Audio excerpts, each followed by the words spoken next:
Today on this episode of The Crossover, we will be discussing AUDIENCE-OLOGY, how moviegoers shape the films we love, with Hollywood producer and CEO of Screen Engine ASI, Kevin Goetz. Learn about the forces that drive movie making and the science behind data-driven film analysis. Much more on this episode of The Crossover. Good afternoon, everyone. I'm going to be talking with Kevin Goetz today, one of Hollywood's biggest influencers. Hey, Kevin, how you doing? Good, Rick. How are you? I'm all right. Listen, thanks for joining us. It's really a pleasure to talk to you today. Thrilled to talk to you. I love and fascinated by what you do, man. Well, I think the feeling is mutual. I'm going to do a brief introduction while everyone logs on here. We have the pleasure of speaking with Kevin Goetz today. He is one of Hollywood's biggest influencers, and we'll go over exactly how he does that. He is a film and movie producer, as well as CEO and founder of Screen Engine ASI. It's a multi-million-dollar research firm that works alongside major film studios, decision-making, networking, and streaming platform executives. Needless to say, Kevin has been at the center of the movie research industry for the last 30 years in Hollywood. He's also a best-selling author and host of the podcast Don't Kill the Messenger. We'll also get into that a little bit later. Kevin was named one of the most powerful and influential people in Southern California by the LA Times, and he is a member of the Academy of Motion Picture Arts and Sciences, the Television Academy, and the Producers Guild of America. So quite a compilation of accomplishments, Kevin. Here today to discuss mainly his best-selling book, AUDIENCE-OLOGY, How Moviegoers Shape the Film We Love, and also his podcast. So Kevin, really, really excited to talk to you today about all the stuff that you've worked on over the last 30 years. Thanks, Rick. It's really exciting to be here with you and your listeners or your followers. Well, listen, let's just jump right into it. I mean, your book, AUDIENCE-OLOGY, is so unique. What was the impetus to write that book? What motivated you to put that together?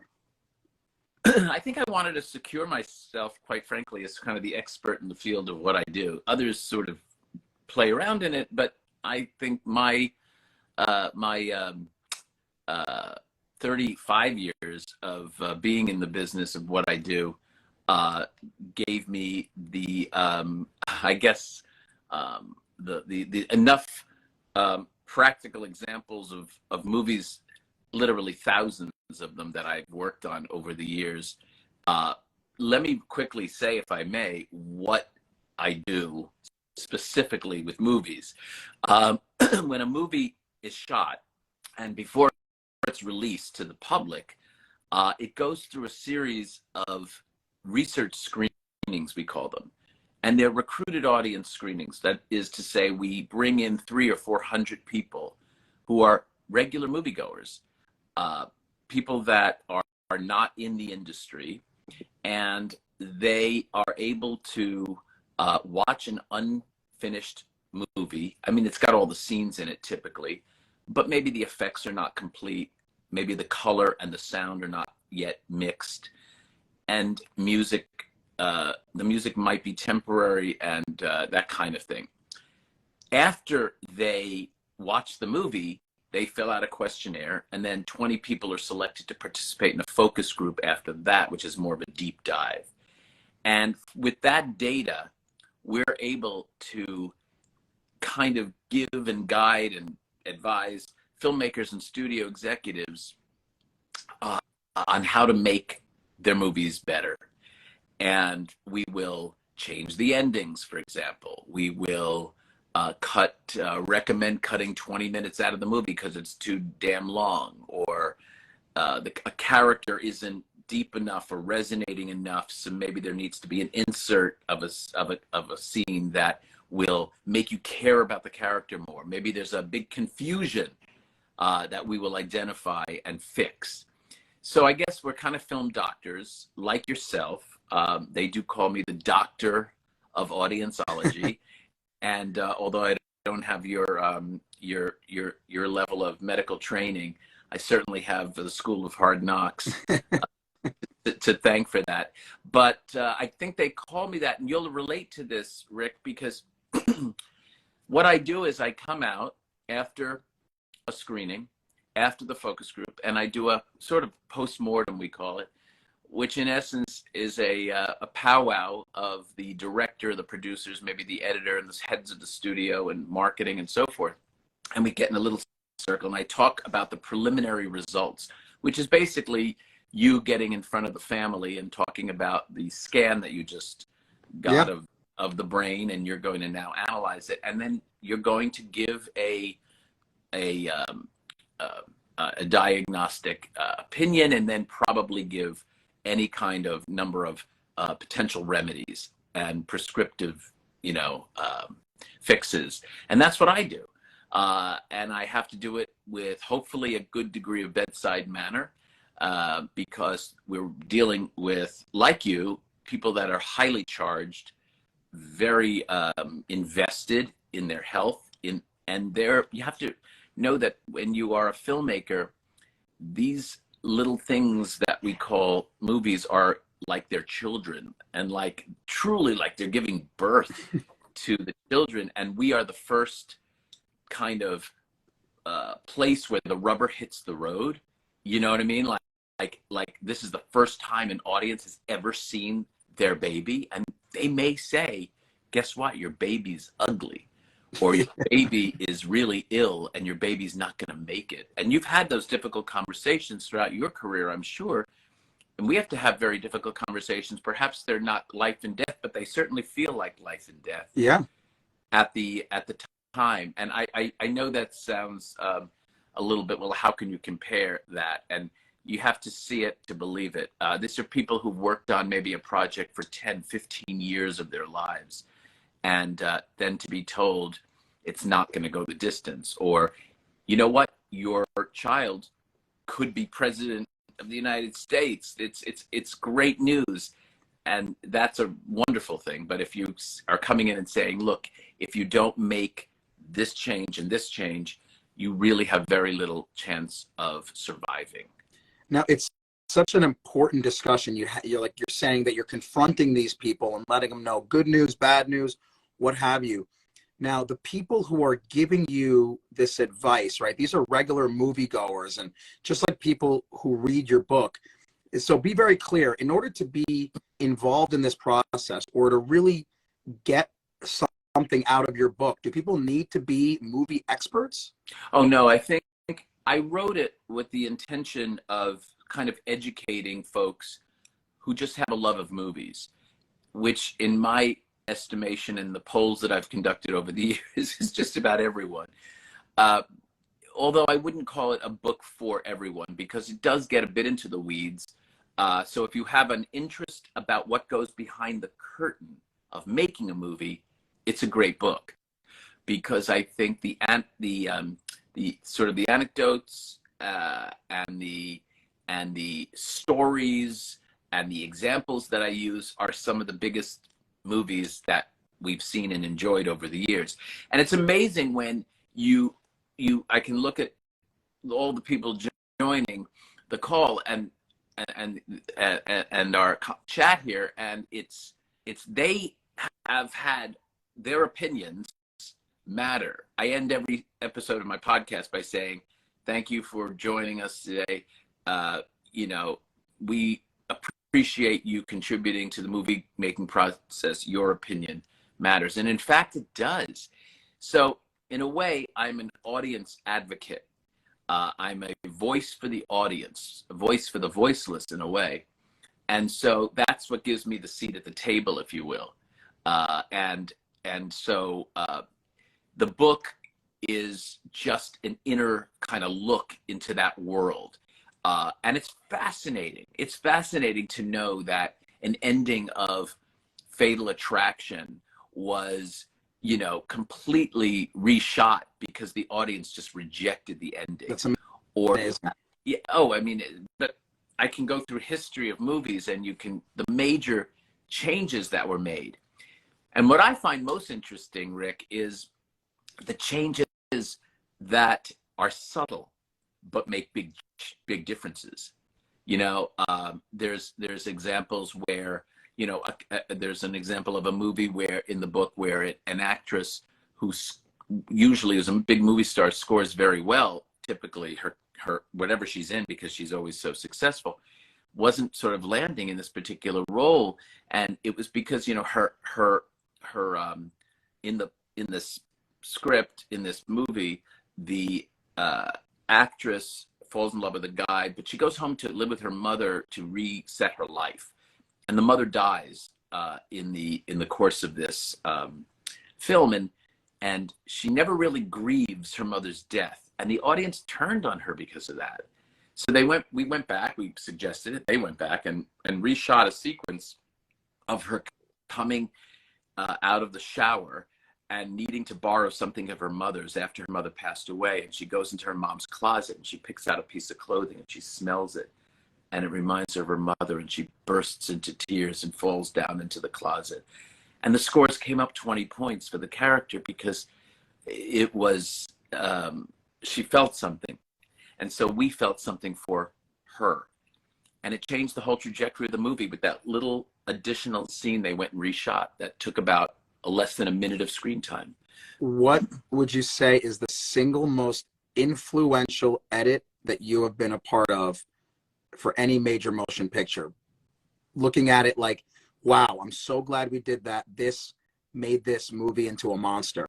Well, I think I think the best example is Fatal Attraction, because that movie would have been, no question in my mind, a successful movie, but it would have been tapped out at whatever.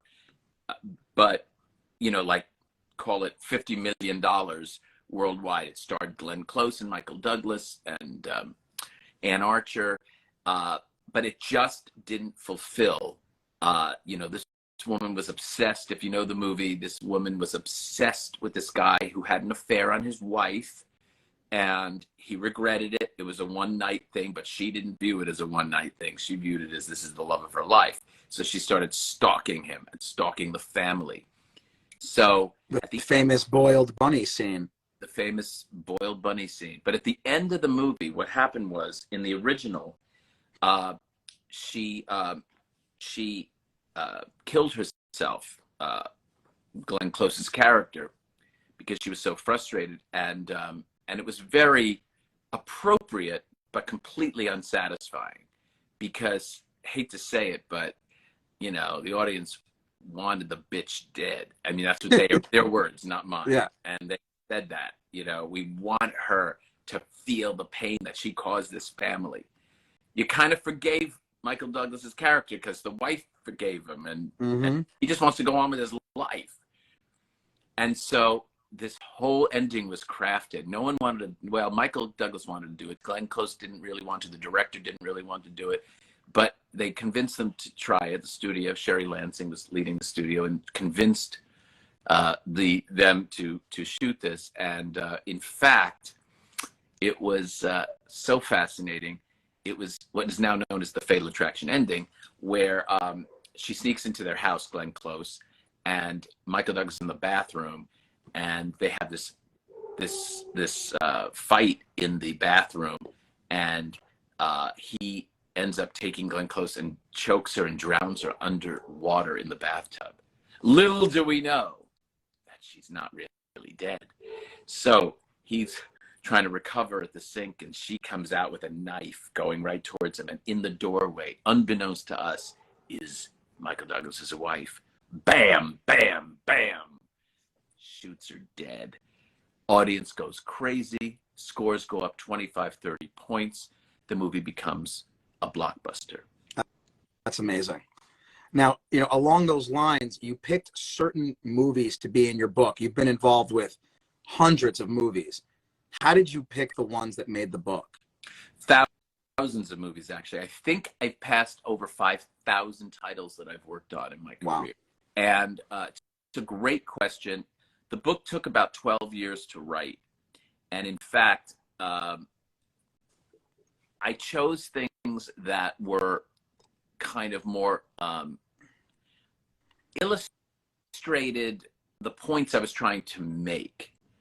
Because you're right, I could have chosen, and by the way, that's why it took 12 years. the curation of it was just extraordinary. Like going, well, like this maybe, but this is a better example, but this is a minor movie, but it really makes the point, that kind of thing. So it was a dance between myself and my co-author, Darlene Heyman, to come up with what we thought was a good balance. The other thing is, a lot of younger people don't know a lot of the older movies, so we wanted to pick some more recent films. But the great part of my job is that I get to choose from so many movies that appeal to so many sort of demographics, if you will. You know, both male, both and female, and under and over 25 years old or 30 years old, and people of different ethnic and racial backgrounds, socioeconomic backgrounds. So, you know, I've had that rare and wonderful privilege of like being in the first showing of movies like Titanic. Wow. Movies like Forrest Gump. Movies like Borat. I mean, Borat, no one had ever seen anything like that. Can you imagine being in that first screening and not knowing what to expect? And they have that scene where, you know, the guys are wrestling and they're naked and the guy's balls are in his face. And the audience went berserk. There were like waves. One guy got up from his seat and ran up the aisle and back down the aisle, because they all thought it was real. It was, you know, even the people participating really thought it was real. And so being in that was magic, do you know? And for example, even there's something about Mary, being in that first screening, being in the first screening of 300. You know, no one had seen that style, that filmic style of that red, you know, that kind of cool way that they did the cinematography. Yeah. Those are just magic moments, and I'm very blessed to have been a part of those. The other thing about it is the great filmmakers are often very vulnerable, as you can imagine. They are allowing their kids to first be shown, and so as a result of that, I kind of take on a role, a little bit of the rabbi, priest, consigliere, and they lean on me to get them through that, if you will, which is kind of cool. And it also is a trust that's really built. It's kind of like doctor and patient, yeah. You know, it really is. And so as a result, like a guy like Ron Howard, who I've worked with for the last, 30 plus years, I think I've done almost every movie of Ron's, but there's a kind of a sort of a synergy and a subtext. I know what he wants. I know how to go about it. Judd Apatow, I know what he wants, how to go about it. Sacha Baron Cohen, et cetera, et cetera. And so that just takes, years to build those relationships. I'm one of those guys, Rick, that believes you can't manufacture relationship. You have to earn it. And it's the same thing as the doctor-patient relationship. I mean, you have patients that are just meeting you. They're completely cynical. They're like, I need a second, I need a third opinion. And there's other people you've been with that if Rick says, this is what I'm doing, then I'm doing it because I trust him that implicitly. And, you know, I'm also, I love that idea of trust, because with trust comes something else that I think and hope that people appreciate when I do work on their movies, which is candor. Candor to me is about the best thing you can offer someone. If you deliver it with kindness, it's much better, because people are sensitive beings. They are vulnerable when I see them, and I want to show them that sense of respect, I guess, and caring. I really take issue with doctors who don't exhibit that bedside manner. And I don't know how much they teach you in medical school about the interpersonal relationships but it is no different, I assure you, when you're dealing with really artistic, highly creative people, the best that America produces and the world, because I work not only in American movies. And it's intense. It's intense, and it takes skill and savvy and candor. They expect you to be honest with them and not bullshit them. Yeah. You know, and that's a really, I think, important quality when you are at the sort of the top of your game. I think that's important for people to embrace or support, you as in that expert position. I mean, it seems like, again, reading your book and just hearing about your success, your gift is understanding the art of movies, the business of movies, and how they interplay. And I don't think many people truly understand that interplay. Discuss that interplay and how you, in your role, take into account the artistic component and the business component and maximize both. Well, it's a great question, and it's one that I can answer by saying that I am innately an artist. I was a child actor and, as you said, producer, and I'm just a really creative guy. I've never seen myself sort of truly what I'm doing is market research, but I don't see myself as a market researcher. I see myself as somebody who's a creative guy, a business guy. I run a very successful business. I've always had that. I started my first business when I was 17. And I think something to discuss here is something that I talk about in the book AUDIENCE-OLOGY, which is finding your A-N-D. Many folks think that, this is what I am, this is the box I'm in, and I can't really go anywhere beyond that. And I have completely the opposite attitude of that. In fact, I'm delivering a keynote speech in Hilton Head, South Carolina, next month. And the theme of it, I'm working on the speech right now, is finding your and respecting your audience and respecting the people you're speaking to. And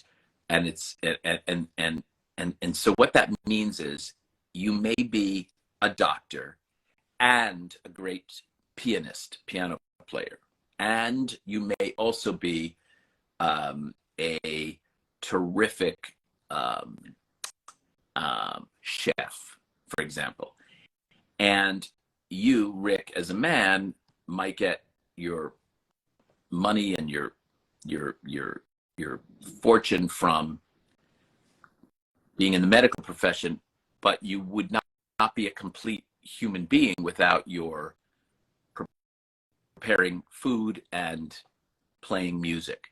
And I think it is really important for people to embrace their superpowers and find how you can use those superpowers in order to be the best that you can be. And I hid that for a while, like I kind of was like, I used to think in the beginning, I don't want to tell people that I was an actor and a singer and a dancer because they're going to think less of me as they're not going to take me as seriously as a businessman. Well, that's proved to be BS, because you know what? They actually related to me more. And suddenly filmmakers were like, oh, this guy gets it. He's not coming out and delivering numbers to me as a report card. He's coming out here and genuinely trying to help me. And I think he gets the limitations of what I can do and is pushing me to make the movie better. Do you see what I mean? So the whole thing, it's a whole package, if you will, of being a fully realized human being. And if you can bring it into your professional world, you will be more successful. People will be more successful in their lives. I wish more people did it. When I kind of delivered this at my commencement, I delivered the commencement address at Mason Gross School of the Arts, where I graduated from Rutgers University a few years ago, and I got so many people responding Tell me more about this. Tell me more about this. And sometimes it gets you, people don't know what to do with it. They are intimidated by it. I worked in a video store when I was 21. I just graduated college and moved to New York City, and I managed this video store on the weekends and was pursuing my acting career. And remember, I started my first business when I was 17. So I saw how this wasn't handled well, this business. It was not managed well. And I was the weekend manager, so I put a business plan together. And I saw the guy, and I said to him, "Hey, Lou," his name is Lou. I said, I think that I know you love this, but you're hardly ever here, and it needs this. The store needs this. It needs this. It has nothing in marketing. Blah, blah. I said, I think I could do it. I'd like to buy the business. You know what he did? Fired me. He fired me. He says, "Get out of here." I said, "What?" He said, "Yeah, he didn't trust me." I'm like, okay. As I was walking out of the door, I was plotting my next job, which was working at a Jennifer Convertibles, where they sold couches, because I needed to make money to pay my rent. But it didn't deter me. But sometimes when you embrace your end, you may actually get people who bump up against it and don't know what to do with that. Why would you, but if you don't take those kind of risks in life, hell, Totally agree. You don't get anywhere. Now you've been amazing, again, talking about that story, how you've adapted over several decades. Something that has changed all businesses in the last 20 years would be social media. How has social media affected what you do, and how have you adapted to its growth?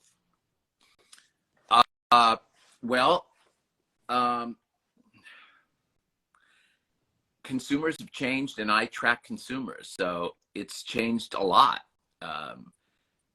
Particularly Gen Zs and half of millennials. I mean, they are very, very different. I don't know how old you are, but I'm the last year of the boomers. You look like you're an Xer. Correct. Right? You're in your 50s? 40s, but I love it. Sorry. No, 40s. You look like it's all good. But I look like I'm in my 40s right now. Exactly. There you go. It's all mutual. But what I was saying is,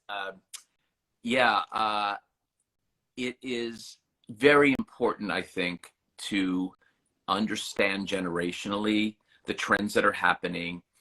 And in my world, how does that mostly land? But in film consumption and in going to a movie theater versus seeing things, say, on like streaming, right? Young people just don't have the passion, the love of movie going like you and I had. Because when we grew up, that's what we did. It was fun. I had movie party when I was 13, and I, put my arm around my first girlfriend when I was whatever in a movie theater. You know what I mean? And that was like, but people don't do that. Like, that's not the same thing anymore. And the fact that the three things that have occurred, price, convenience, and choice, converging, have made it really difficult for young people to afford, and because of the choice, leave their homes, the convenience and the choice of so much great content available to us at home. And that's sort of bleeding into the older generations too, but that is a seismic change in the way that we are watching movies and the way my business has evolved. My biggest clients right now, let's say this, 10 years ago, my biggest clients were Universal, Warner Brothers, Paramount, Sony, and Warner, did I say Warner Brothers? And so those major studios, in other words. Now, my biggest clients are Netflix, Amazon, Facebook. How things have changed. Yeah, of course. So it has made a big shift and change. And I wasn't on social media until the book. I'm just building my own sort of following, if you will, and it's pretty wild, I have to say.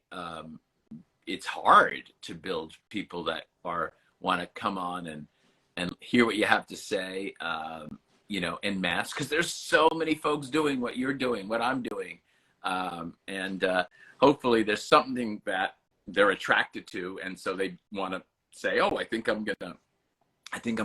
gonna join. This guy sounds interesting. By the way, my social media, if anyone wants to join my social, is Kevin Goetz 360. I think I'm on all the different things, so Kevin Goetz, Goetz 360. And I hope that people will begin to join me too, follow me too. So Kevin, you went into the fact that you did acting in the past and you did it really well. Number one, how has that helped you do what you do now, having that background? And two, do you ever get the urge to get back into acting? It must be hard to see these movies, having done some of those parts before, and not get back in the game. The answer is I do miss it sometimes. Rarely do I see something that I want to leave what I'm doing to do. Usually it's when I go to Broadway, because I never start on Broadway. I wish I had, and that's something I may actually do in when I sell maybe the second half of my company. And maybe I may be doing a television show, and so there's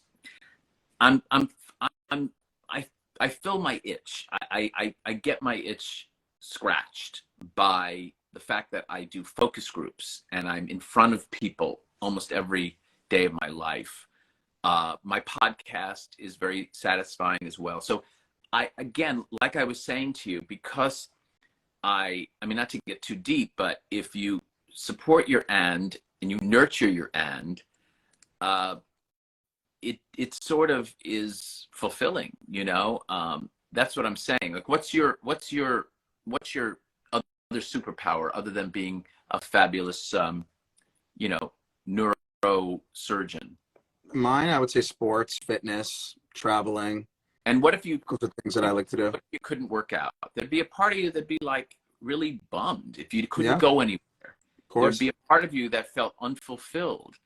And so that's really important for you to scratch that itch. And I do that. And I feel very self-aware, thank God.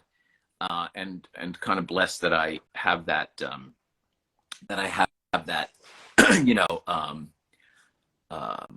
awareness. What would you say is, and we're going to move on. And then sorry?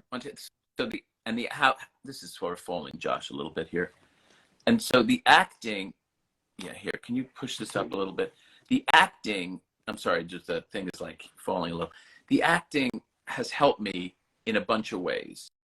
The acting has helped me in being insatiably curious, getting to the truth, because when you're uncovering a character, you're peeling back the onion and getting to the truth. And I want to get to the why of everything. It's kind of my leitmotif, is getting under there, getting in there, right?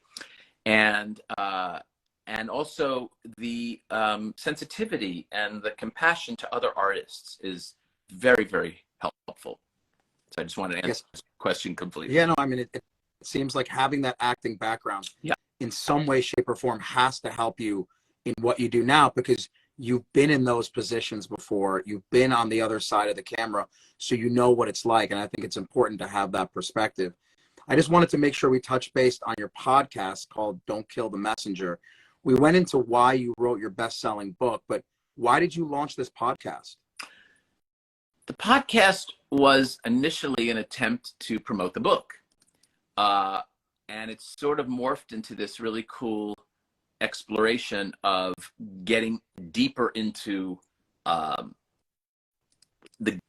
guest's kind of relationship to movies. So I have editors, I've got directors, I've got producers, I've got heads of studios coming on, and it's framed within the idea of what was the test screening process like for you on X movie or Y movie, right? But it's not just that. It's their backgrounds. It's understanding sort of their humanity, and because of the acting background, because of the research background, and all those other things, I think I'm able to sort of get in there and pull out things from people that normally they wouldn't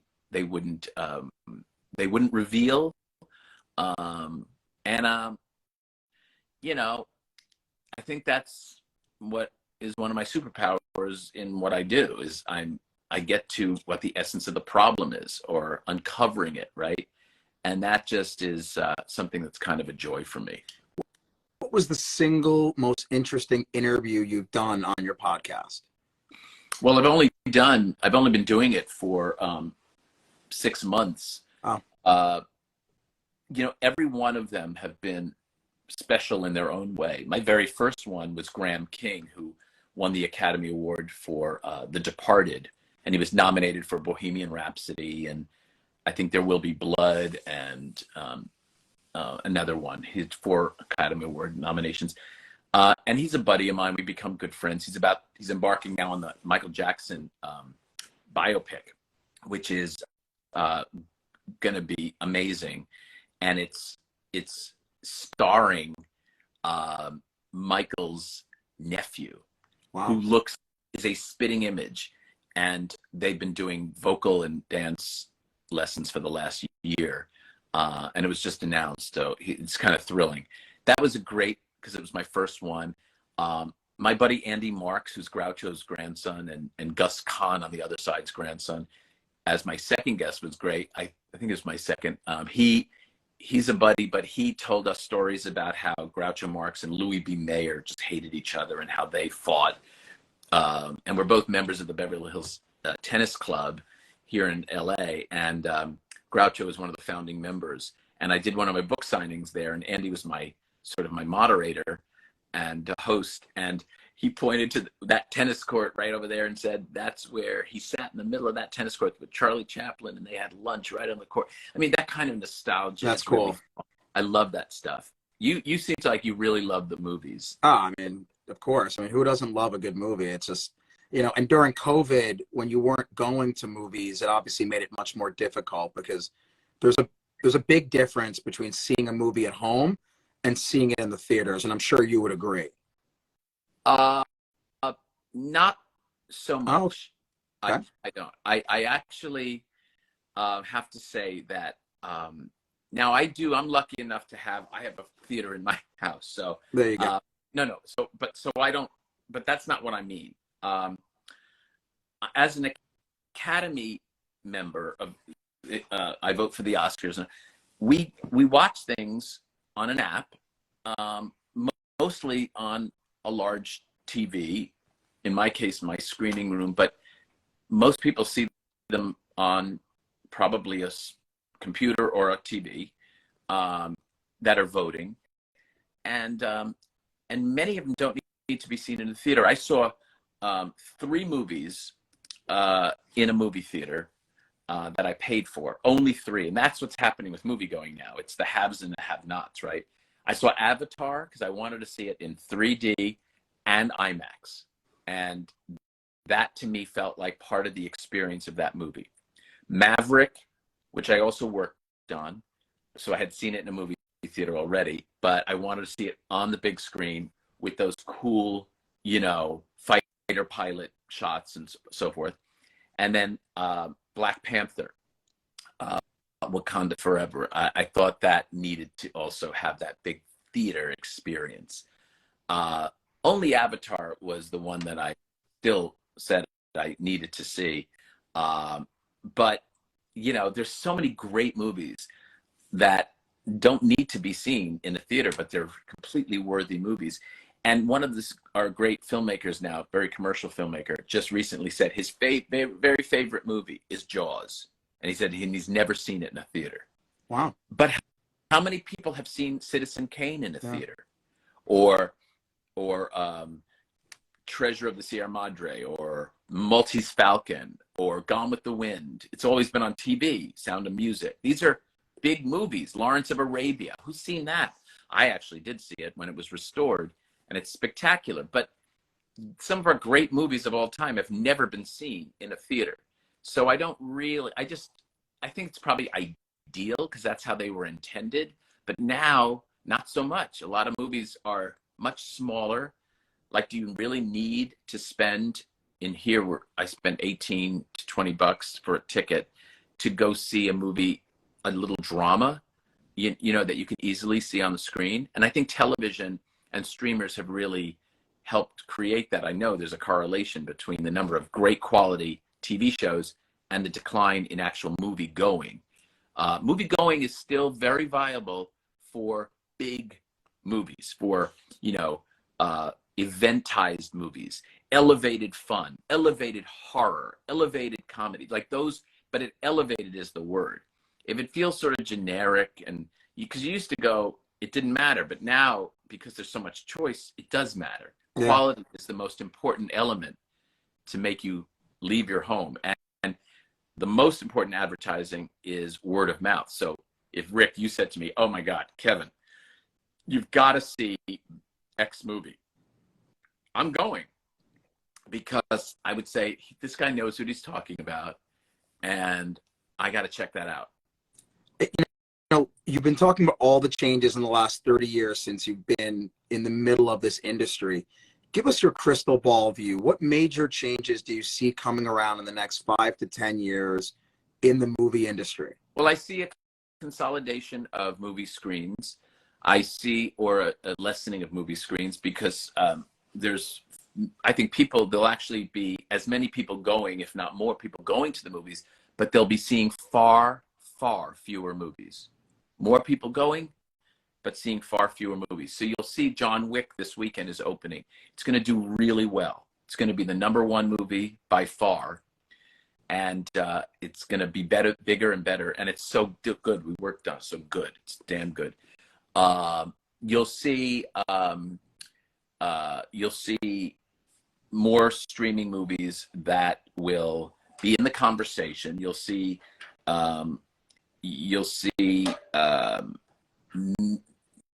not fewer movies, but you'll see people not identifying necessarily a movie versus a series, because they'll just view it as sort of content and entertainment.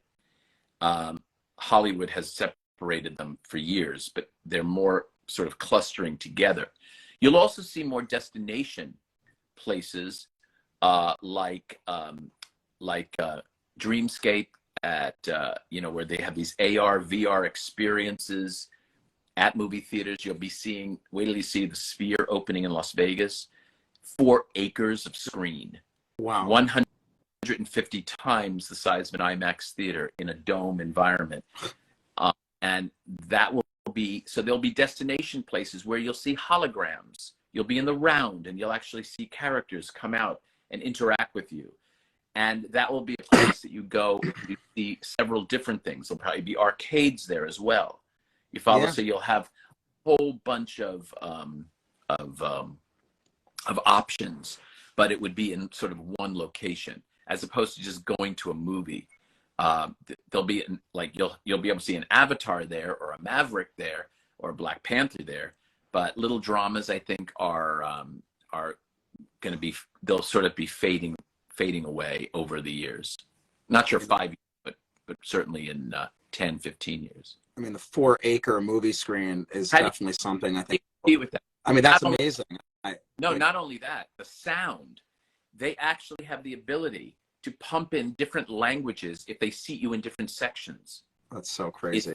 You can't. I've never seen anything like it. And they're a client of mine now. It's Madison Square Garden Events, and they're putting it on. And there's a prototype in Burbank here in California, but Vegas is the first one. I think then they're opening a thing in London and/or Dubai. But they're huge event places. They can do concerts. They can do sporting, but they could do things that we don't even know how we're going to define them. Like Darren Aronofsky is doing their first production. It's probably a 45-minute movie, if you will, or presentation, let's call it, because I don't even know if we define it as a movie. and it will be this visual experience with a high ticket price. Unbelievable. But still, it's beyond cool. Yeah. You know, listen, I'm going to wrap up because I know how busy you are. I just want to say that a little birdie told me that you're the godfather of Sharon Stone's kids, which is super cool. Other than Sharon, who's your favorite big time actor, actress in Hollywood that our audience would know? Well, Meryl Streep is on the female side is an all-time favorite. You know, there's so many wonderful actors, and my hope is, I mean, I love Tom Cruise. Tom and I are a week apart in age, and he comes from a few towns over in New Jersey from where I lived, and working with Tom is always just such a joy and a pleasure, and he's such a pro. I'm crazy about him. But there's so many. I mean, as far as respecting work kind of from afar, I like a lot of the older actors, because we're not really cultivating a lot of young people to become stars anymore, just because the mystique has sort of gone away to some degree, right? The mystique of everyone's on social, everyone knows what everyone's doing. Like, it used to be like a kind of, wow, stars. So it's kind of like that has happened, but there's still a wonderful number of great actors and performances, and I'm thrilled to work with these folks on a regular. I was with George Clooney a few nights ago, and Ben Affleck a few weeks ago, and they're terrific guys, and they're also really great producers. Like, they get it. They get the whole scope of it all, right? Yeah, I mean, these are the top of the top. I mean, you know, Meryl Streep, Tom Cruise. If those are your picks, you really can't go wrong with those. So, listen, Kevin, thank you so much for your time. I just want to say it's amazing to learn what goes on behind the scenes. We've all gone to movies, seen movies, love movies, but to see the work that you and your team put into it is unbelievable. And I would just recommend anyone read your book, Audience-Ology. It's a bestseller, goes over all of the stuff that Kevin and his team do. His podcast, Don't Kill the Messenger, interviewing all of these film producers and how they go through the entire screening process. And of course, all your social media, Kevin Goetz 360. People should definitely follow you. So again, amazing work that you and your team have done. Thanks, Rick. And I just want to say you have a doppelganger.